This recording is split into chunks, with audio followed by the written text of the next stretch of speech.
অর্থাৎ 1991 সালের 27শে ফেব্রুয়ারি আমাদের যে পঞ্চম জাতীয় সংসদ নির্বাচন অনুষ্ঠিত হয়েছিল। তো সেই সংসদ নির্বাচনে আসলে যা ঘটেছিল, তো সেই সংসদ নির্বাচন টিকে ঘিরে আসলে আজকের এই ভিডিওটি। 1991 সালে অনুষ্ঠিত হয় পঞ্চম জাতীয় সংসদ নির্বাচন। বাংলাদেশের ইতিহাসে প্রথমবারের মতো নিরপেক্ষ সরকারের অধীনে সাধারণ নির্বাচন ছিল সেটি। যদিও নিরপেক্ষ সরকারের অধীনে নির্বাচন সংবিধানের অংশ ছিল না, কিন্তু সবগুলো রাজনৈতিক দলের সম্মতির ভিত্তিতে সেটি করা হয়েছিল। 91 সালে নির্বাচনের আগে প্রচারের সময় দুই প্রধান রাজনৈতিক দল পরস্পরের প্রতি খুব বেশি আক্রমণাত্মক ছিল না।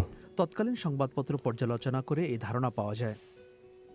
আওয়ামী লীগের নেতৃত্বে 8 দলীয় জোট, বিএনপি নেতৃত্বে 7 দলীয় জোট এবং বামপন্থী 5 দলীয় জোট নির্বাচনে অংশ নেয়। এই জোটগুলো সামরিক শাসক এরশাদ বিরোধী আন্দোলনেও সক্রিয় ছিল। 1991 সালের নির্বাচনে জয়ের ব্যাপারে আওয়ামী লীগ ছিল বেশ আত্মবিশ্বাসী।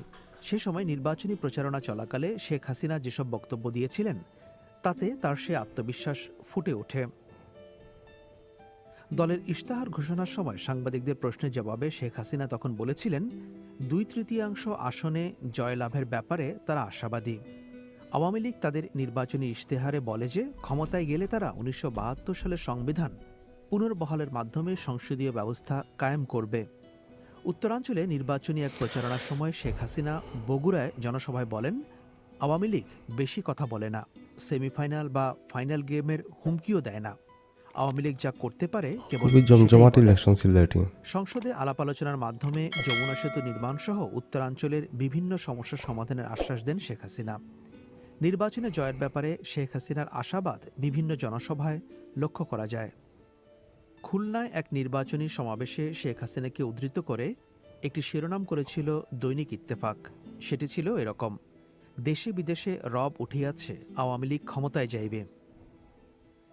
অন্যদিকে বিএনপি নেত্রী খালেদা জিয়া তার নির্বাচনী প্রচারের সময় বিভিন্ন উন্নয়নের প্রতিশ্রুতি যেমন দিয়েছেন, অপরদিকে আওয়ামী লীগ সম্পর্কে নানা সতর্ক বার্তা উচ্চারণ করেন। দেশজুড়ে প্রচারাভিযানের শেষ পর্যায়ে ঢাকার মানিক মিয়া এভিনিউতে এক সমাবেশে খালেদা জিয়া আওয়ামী লীগকে টার্গেট করে বলেন, আমাদের হাতে স্বাধীনতার পতাকা, অন্যদের হাতে গোলামির জিঞ্জির। খালেদা জিয়াকে উদ্ধৃত করে তখন দৈনিক ইত্তেফাক লিখেছিল এরকম, বাংলাদেশকে বিদেশিদের গোলামির চুক্তিতে আবদ্ধ করিতে না চাহিলে ধানের শীষে ভোট দিন। এদিকে নির্বাচনে সর্বোচ্চ নিরপেক্ষতার সাথে দায়িত্ব পালনের জন্য জেলা প্রশাসক ও পুলিশ সুপারদের নির্দেশনা দেওয়া হয়। নির্বাচনের আগের দিন রেডিও টিভিতে জাতির উদ্দেশ্যে দেওয়া ভাষণে অস্থায়ী রাষ্ট্রপতি বিচারপতি শাহাবুদ্দিন আহমদ বলেন, এবারের নির্বাচন নিরপেক্ষ হতে বাধ্য।